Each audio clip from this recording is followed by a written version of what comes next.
Hi kids, this week our art challenge is going to be to make a scene or a picture out of objects you find in your yard or nature. So the first step to doing that is you'll need something to collect objects with, and then you're going to go around your yard and find things. So let's do that. Okay, so we have our bucket of found objects, and the next step is to arrange it on some flat ground and make it into some kind of scene. Any scene is good, so we'll go do that now.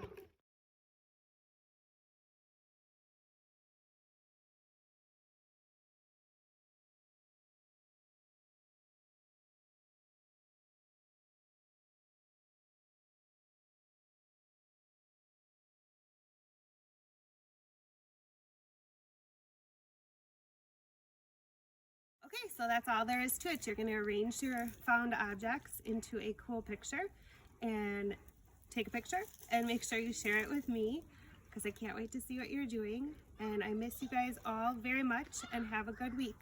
Bye.